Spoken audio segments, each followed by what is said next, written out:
In just 6 minutes, one audit report destroyed the EU's credibility forever. I've covered 31 parliament sessions. I've witnessed Brexit negotiations, budget battles, institutional crises. But what happened at 2:14 p.m. on October 22nd in Strasbourg wasn't just confrontation. It was systematic savaging of Ursula von der Leyen by a woman who had spent months building an irrefutable case of EU budget fraud. Kemi Badenoch walked into Strasbourg carrying a reinforced case with biometric locks. She looked like a forensic accountant who had assembled enough evidence to prosecute the largest financial fraud in European history. What none of us knew was that case contained audit documents exposing systematic misallocation of 80 million in EU funds. But she didn't reveal them immediately. The silence before destruction was unlike anything I'd witnessed. The chamber fell completely quiet. Not ceremonial parliamentary silence, but absolute quiet that comes when everyone knows they're about to witness institutional collapse. At 2:17 p.m., von der Leyen's budget advisor received an encrypted message. I watched her face transform from confident to terrified as she whispered something urgent in German. Von der Leyen's authority visibly wavered. Her EU audit liaison was frantically scrolling through emergency communications, looking like someone who knew the Commission's entire budget structure was about to be dismantled. And then Badenoch opened her case. President von der Leyen, she began, her voice carrying authority that silenced parliamentary interpreters, I want to discuss EU budget allocation processes and concerning financial irregularities brought to my attention through UK intelligence cooperation. Standard opening. Nothing threatening yet. Von der Leyen looked relieved, confident. Her Commission team were preparing usual responses about EU fiscal responsibility. But Badenoch's case was positioned with forensic precision, open to a tab marked with UK Treasury and European Court seals. This wasn't routine questioning. This was systematic prosecution. Madam Prime Minister von der Leyen replied in careful English, falling back on standard EU deflections. The Commission maintains highest standards of budget transparency within all established frameworks. Perfect institutional non-answer. But Badenoch wasn't interested in budget policy. I could see her building towards something devastating, like a forensic accountant with evidence to destroy an entire hierarchy. President von der Leyen, she said, removing a document with precision, are you familiar with the European Recovery Resilience Facility Coordination Office established in Luxembourg on April 3rd? The question hit the chamber like fiscal dynamite. Von der Leyen's expression didn't change immediately. But I watched her hands. They went still. When EU officials' hands stop moving during budget discussions, their survival instincts have activated. Madam Prime Minister von der Leyen replied, her voice maintaining institutional composure, but lacking her usual confidence. The Commission works with numerous coordinating bodies as part of our comprehensive approach to European recovery funding and fiscal coordination. Wrong answer. Institutionally catastrophic. When asked about a specific Luxembourg office, generic answers about recovery funding suggest massive cover-up. Badenoch pulled out a second document with European Court of Auditors, seals, and UK Treasury markings visible to cameras. President von der Leyen, she continued, her voice gaining momentum, according to these audit documents obtained through UK-EU cooperation, the Recovery Resilience Facility has processed 1,807 tons in EU recovery funds since 20. A shockwave rippled through parliamentary observers. 197 billion wasn't just significant. It represented nearly half the EU's entire recovery budget. But Badenoch was just beginning her systematic destruction. And President, she said, producing a third document with EU audit stamps and UK intelligence seals.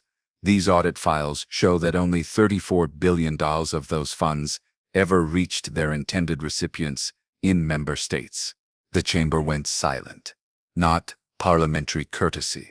This was parliamentarians processing information that could collapse institutional credibility and trigger criminal investigations across the EU. Von der Leyen's budget advisor leaned forward. Her training inadequate for allegations of this magnitude, her audit liaison stopped checking her tablet, staring at Badenoch with apocalyptic shock. But what happened next changed everything. Von der Leyen shot forward, her legendary composure evaporating. Madam Prime Minister, these allegations represent serious mischaracterization of legitimate EU recovery coordination processes.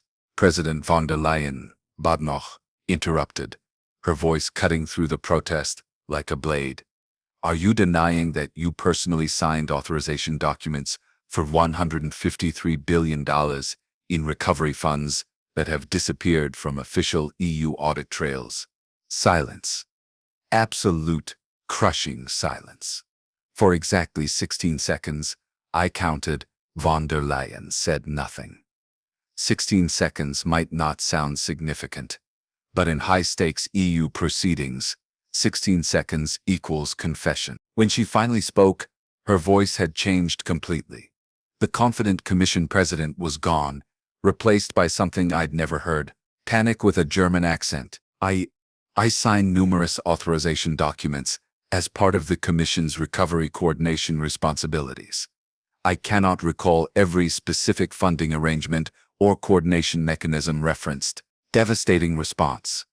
When a Commission president says, I cannot recall about 53 billion in missing recovery funds, it doesn't sound like administrative oversight.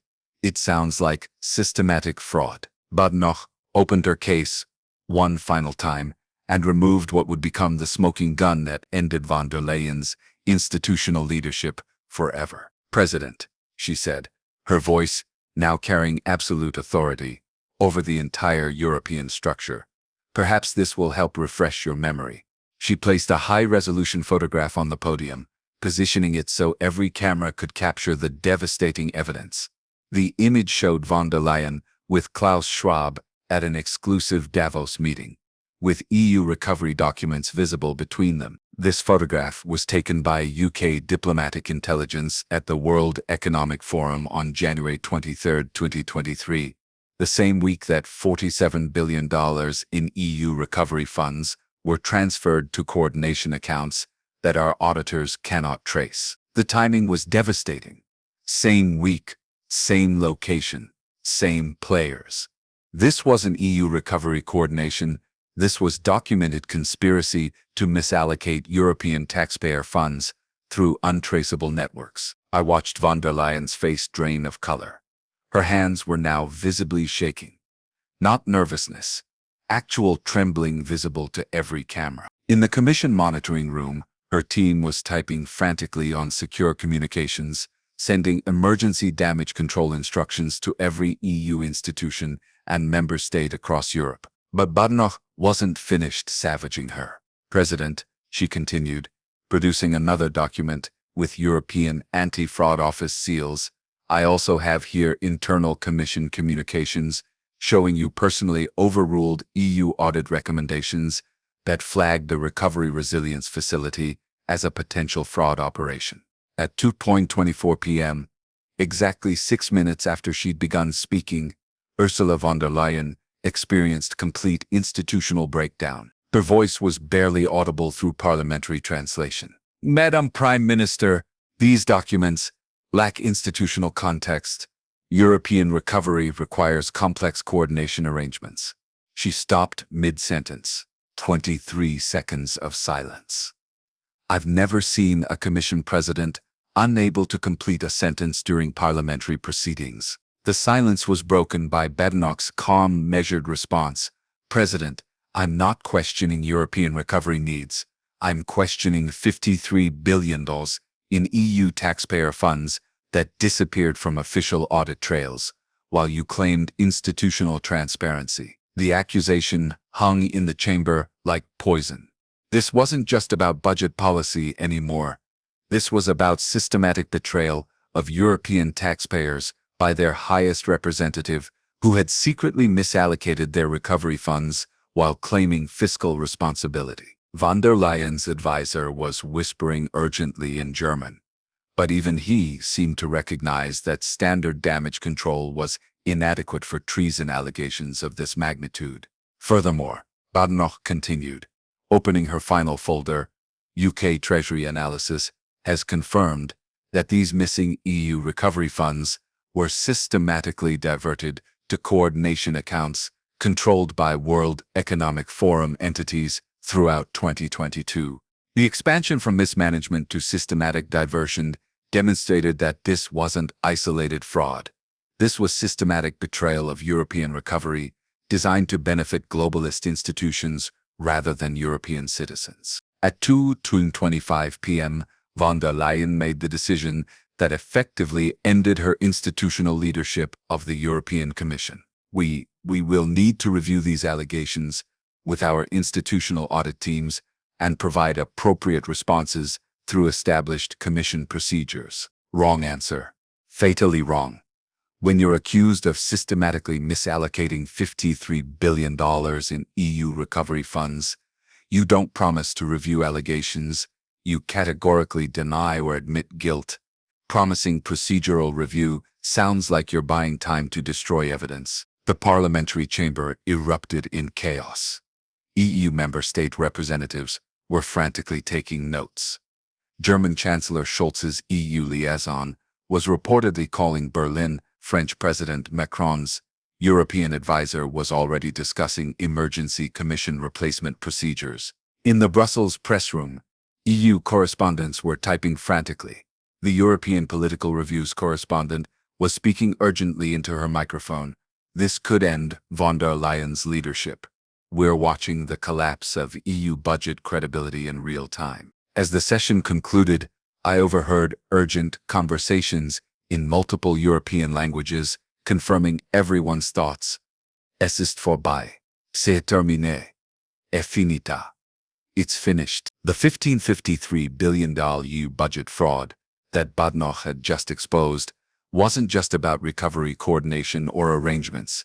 It was about a European leader who had systematically betrayed European taxpayers to enrich globalist coordination networks, while European citizens suffered economic hardship. By 6:30 p.m., von der Leyen fraud was trending in 19 languages.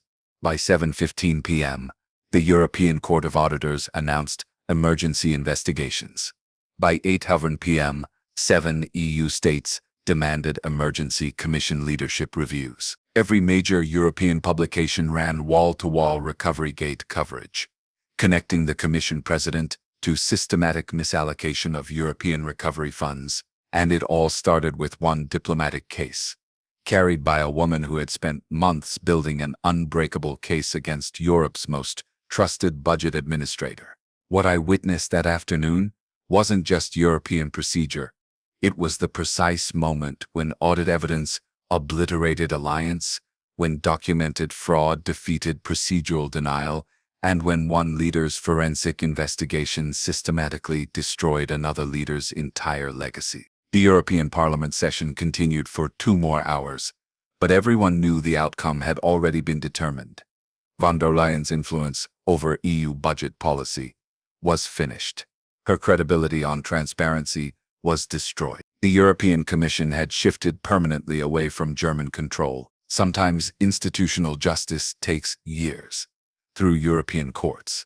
Sometimes it takes 6 minutes in a Strasbourg chamber. On October 22nd, I watched Kemi Badenoch prove that in European relations, forensic audit evidence always defeats procedural immunity. The only question was how much institutional damage the EU's budget fraud would do to European unity before the audit truth finished destroying von der Leyen's career. If this exposure of institutional corruption restored your faith in European accountability, don't just watch, like, share, and subscribe to our channel, where EU scandals get exposed and institutional lies get prosecuted, no matter which flag they hide behind.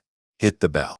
The next institutional betrayal might involve your nation's European contributions. What would you do if you discovered your European leaders had been systematically stealing recovery funds during a crisis? Drop a comment below. This analysis is based on European parliamentary proceedings and institutional audit documentation. All dialogue and specific details are dramatized for educational and commentary purposes.